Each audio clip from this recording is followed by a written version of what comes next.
you're thinking of going out there and starting your podcast. Now, if I could go back and tell myself, what would I do if I was going out there and starting my own podcast? Here are 10 super simple steps that I recommend that you follow. The first aspect being, what is your concept of your show going to be? Are you going to be interviewing people? Are you going to do solo episodes? Are you going to have a panel? What is the concept surrounded around your show? So that's really where you first want to get the idea of what your show is going to be. My preference is I like to both have guests come onto my show because honestly, I just really enjoy the conversations. And then I also like to do these solo episodes because when I have the guests on my show, really at the end of the day, I'm helping them to promote themselves and what they do. And I can't provide as much helpful content as I would like for our audience. So then that's where I have the other days where I'm providing that helpful content. So you want to have that concept set up around your show. And going in line with your concept is, what type of content do you want to have for your show? For me, I know exactly who I'm going to be talking to. Typically, folks in the real estate space, maybe a little bit outside of it from time to time, and just ask them about their investment experience, or if they're not an investor themselves, maybe they're an attorney, a CPA. I ask them how they can benefit folks that are investing. So that's really what I want my content to be around. I know that my audience is primarily made up of passive investors and your general partners, people that are putting the deals together. Maybe they're the operator, maybe they're the sponsor. So you're going to have the content aspect of it.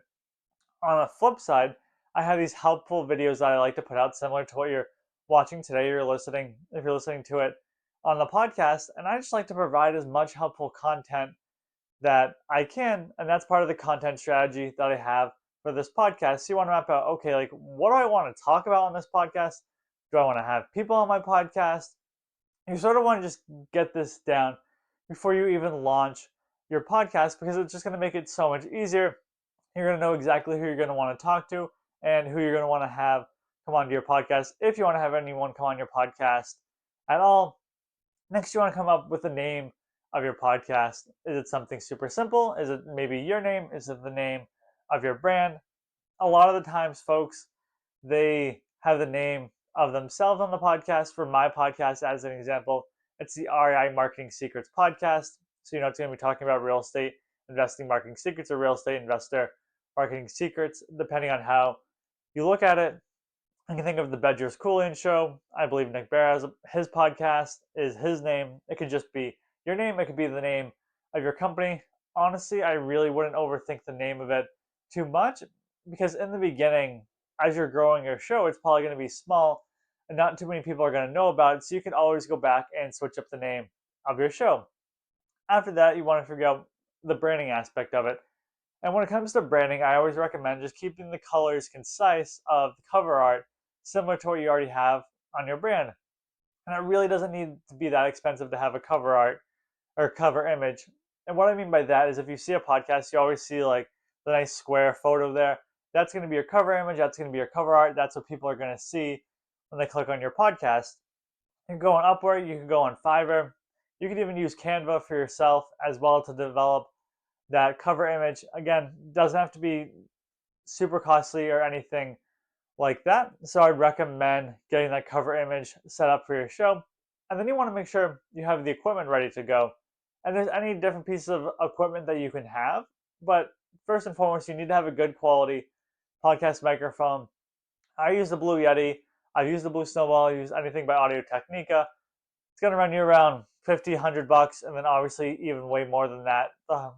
Better quality mic that you want, but it doesn't have to be that expensive. So you want to make sure you have the concept in place, you have the content aspect in place, you have the name of the show, the branding, and the equipment part of it. So this is really what we want to get all going before we hit that record button. And honestly, for me, it took me about a month or so to get all of these steps put in order for me to be like, okay, like here's who I want on my show, here's how I'm going to reach out to them, here's going to be the name of the show, here's how I'm going to brand it. And just putting together this whole entire plan, it can definitely take a little bit of time because I don't want to start the show and just go out there and not have any plan in place. I want to make sure that there's some sort of plan in place when it comes to launching my podcast. when it comes to launching my podcast, really it was just hitting that record button and just going out and recording for the very first time, whether that was on my own show, whether that was being a guest on someone's show. And it's going to be very uncomfortable the very first time. I remember when I started my podcast back in 2015, I would really just hope that the guests would cancel, that they wouldn't show up, that they would no show, just so that I didn't have to do the podcast interview. The first episode, it's not going to be good unless you've been doing it for a very long time.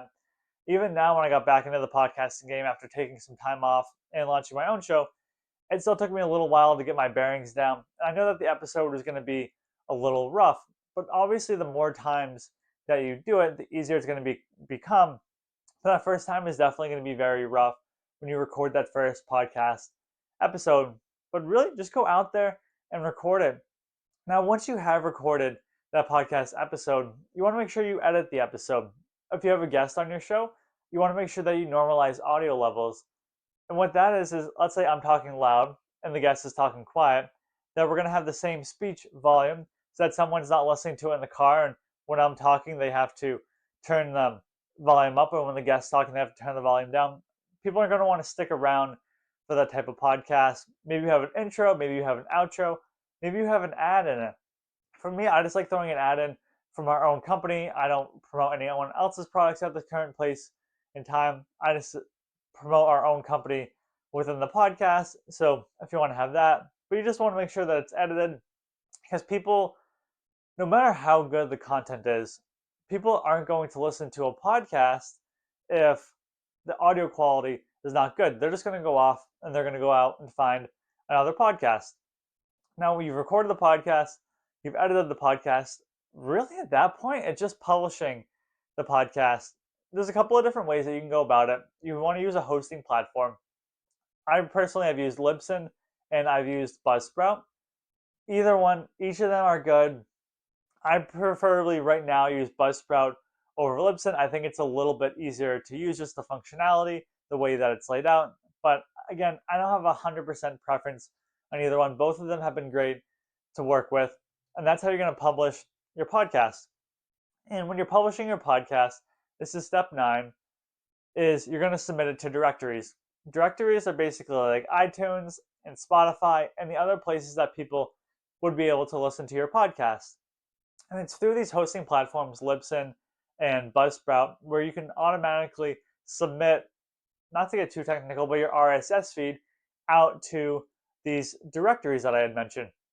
And whenever there's a new podcast, it's going to be through your RSS feed, and it's going to feed in to iTunes and Spotify and these other directories that are out there. So you just want to make sure, like, okay, if people want to listen to my podcast, I want to make it as available as possible and to submit it to the directories. And when I'm thinking along these lines, doesn't have to be every single directory that's out there, but really the big ones and the ones that stand off like right away would be like anything Google, would be Apple, Spotify, potentially even Audible as well. This is the places where people can potentially listen to your podcast.